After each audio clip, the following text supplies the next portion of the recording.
नमस्कार, मी पंजाब डक. आज आहे 4 जून 2026. शेतामध्ये तर या ठिकाणी येऊन शेतकऱ्याला एक अंदाज जाणार आहे. आजच्यानं कंप्लीट 4-5-6 म्हणजे 4 दिवस पाऊस राहिलेला आहे. ज्यांची कामं असेल तर तुम्ही रोटायटर करून घ्या. राज्यामध्ये मात्र मी पहिल्यापासूनच म्हटलं होतं 7 ते 14 मध्ये राज्यात मान्सूनचा पाऊस येणार आहे. तर केरळला देखील मान्सून सक्रिय झाला आणि पुढं प्रवासाकडे निघालेला आहे. त्याच्यानंतर आता ते महाराष्ट्राकडे येणार आहे. मात्र 7 तारखेपासून काही भागात 7ला सुरुवात होईल, दक्षिण महाराष्ट्राकडे पुन्हा 8ला पुढं सरकल, 9ला पुन्हा आणखी पुढं सरकल, असं सरकत पुढं सरकणार आहे. म्हणून हा अंदाज सर्व मग 14पर्यंत महाराष्ट्राच्या बऱ्याच भागामध्ये मान्सून दाखल होईल, म्हणून हा अंदाज लक्ष यायचा. म्हणजे सांगायचं झालं तर 7 तारखेपासून ते 14 तारखेपर्यंत राज्यात बऱ्याच भागामध्ये मान्सून व्यापलेला दिसेल, म्हणून हे देखील लक्ष यायचं. पण राज्यात काय झालं की बराच प्रसार माध्यमातून म्हणतात की यावर्षी दुष्काळ पडणार आहे. तर तुम्हाला सांगतो, दुष्काळ वगैरे काही पडणार नाही. पाऊस थोडाफार कमी राहील, पिकं चांगले येतील. मात्र परतीचा पाऊस धुमाकूळ घालणार आहे. त्याच्यामुळे दोन्ही पिकं येणार आहे, रब्बी येणार आहे आणि खरीप पण येणार आहे. त्याच्यामुळे ही शेतकऱ्यासाठी सर्वप्रथम आनंदाची बातमी. पण काय झालं, बऱ्याच प्रसार माध्यमातून म्हणतात की दुष्काळच पडणार आहे. तर तुम्हाला हे सांगत असताना सांगू इच्छितो, यावर्षी पावसाचं जेमतेम सरासरीचं प्रमाण सांगतो कसं पडणार आहे. जूनमध्ये थोडाफार कमी पडेल, पेरण्या होतील, म्हणजे पेरण्या 2 टप्प्यात होतील. एक होतील 7 ते 14 मध्ये होतील आणि नंतर काय होईल 20 ते 30च्या दरम्यान एक पेरणीचा टप्पा राहील.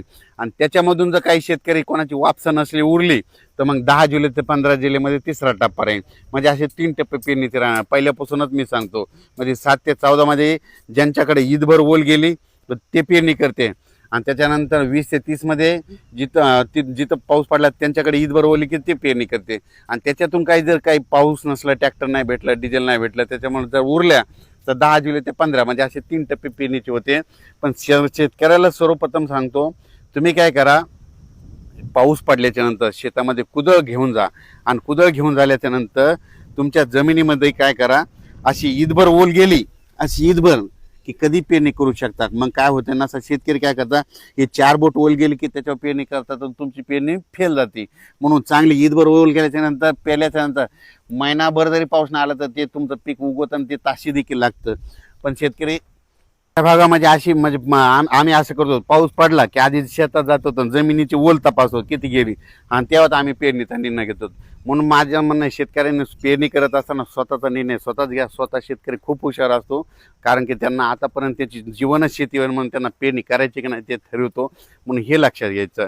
त्याच्यानंतर काय झालं की आता हे जे पाऊस आहे 7 तारखेला काय होईल, सुरुवात मात्र इकडून दक्षिण महाराष्ट्राकडून होईल. म्हणजे कोल्हापूर जिल्हा, सातारा जिल्हा, पुणे जिल्हा, त्याच्यानंतर इकडं अहिल्यानगर जिल्हा, बीड जिल्हा, धाराशिव जिल्हा, लातूर जिल्हा, परभणी जिल्हा, नांदेड जिल्हा, ह्या पट्ट्यामध्ये काय होईल, दक्षिण भागाकडून यावेळेस पाऊस येणार आहे. आणि तुम्हाला एक सांगतो, ज्या वर्षी ना दक्षिणेकडून मान्सून येतो, मुंबईकडे ना जाता जर मधातून शॉर्टकट आला तर त्याच्यामध्ये काय होतं, बीड जिल्ह्याला एक जास्त पाऊस पडतो, अहिल्यानगरला एक जास्त पडतो, त्याच्या जालना जिल्ह्याला एक पडतो, परभणीला पडतो, नांदेडला पडतो, लातूरला पडतो, धाराशिवला पडतो, सोलापूरला पडतो, सांगली, सातारा, सोलापूर, कोल्हापूर, पुणे ह्या भागात मग जास्त पडतो. पण हे जे पाऊस जर मुंबईकडून तिकडे गेला तर मग ते काय होतं, उत्तर महाराष्ट्राकडे जास्त पडतो. आणि हे जे बीड जिल्हा, लातूर जिल्हा, धाराशिव जिल्हा, अहिल्यानगर ह्या भागाला कमी पडतो. पण यावर्षी ह्या बीड जिल्ह्याला, अहिल्यानगरसाठी खूप आनंदाची बातमी, यावर्षीमध्ये दक्षिणेकडून मान्सूनमध्ये येईल आणि पुढे न जाता मधातूनच कट हाणल्यामुळे काय होईल, तुमच्या भागाची पेरणी लवकर लागेल. त्याच्यानंतर परभणी जिल्ह्यात देखील काय होणार आहे, हे पाऊस काय होणार, असा खालूनच म्हणजे दक्षिणेकडून असा पुढं सरकत येणार आहे. आणि ते फक्त काय होईल, थोडा नंदुरबार जिल्ह्यासाठी, धुळे जिल्ह्यासाठी थोडाफार कमकुवत राहील. पण त्यांना देखील काय होईल, ते मान्सून पुढं आल्याच्या नंतर त्यांना मात्र रिमझिम पाऊस त्यांना सुरू राहील. इकडे पाऊस सुरू झाल्यानंतर त्यांना रिमझिम पाऊस सुरू होईल आणि त्यांच्या रिमझिममध्ये जर ईदभर ओल गेली तर ते शेतकरी पेरणीचा ते निर्णय घेतील. करायला परत एक सांगतो, आमच्या इकडे परिस्थिती कशी, आम्ही ईदभर ओल गेली की पेरणीचा निर्णय घेतो. आपण आपलं जसं तुमच्या भागात कसं करतात तुम्ही तुमचा निर्णय घ्या आणि पेरणीचा आम्ही पाऊस येण्याचं, पाऊस कसा येणार त्याचं काम सांगू आणि तुम्ही तुमचा पेरणीचा निर्णय स्वतः घ्या. आणि बियाणे निवडत असताना आपल्या नातेवाईकाला, आपल्या स्वतःच्या अनुभवानुसार कुठं आपण स्वतः डोळ्याने पाहिल्यानंतर त्या बॅग निवडल्या तसेच बियाणे निवडा. मी देखील आता माझं शेत आहे, यावर्षी माझे 20 एकर सोयाबीन राहणार आहे आणि कापूस देखील राहणार आहे. आणि यावर्षी जवळपास 30 एकर शेतामध्ये कापूस देखील आहे, सोयाबीन देखील मी पेरणार आहे. आणि पेरणी करत असताना तुम्हाला त्याचा व्हिडिओ देखील देणार आहे. आणि कापूस मी ज्या धूळ पेरणी करणार आहे त्याचा देखील तुम्हाला व्हिडिओ देणार आहे. मी माझं कसं स्वतः निर्णय घेतो, तुम्ही तुमचे स्वतः निर्णय घ्यायचे शेती करत असताना.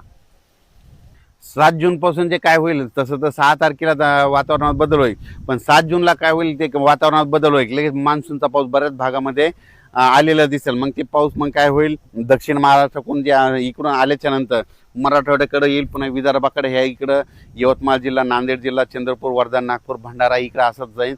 तसा पुढं ते अमरावतीकडे सर्कल, अमरावतीकडून बुलढाण्याकडे जाईल, बुलढाण्याकडून इकडे जळगावकडे जाईल, धुळ्याकडे जाईल. आणि त्याच्यानंतर संभाजीनगर हे असा भाग बराच म्हणजे अहिल्यानगरपासून हे असा भाग जवळपास यामध्ये 14 तारखेपर्यंत कव्हर करून जाईल. आणि मान्सून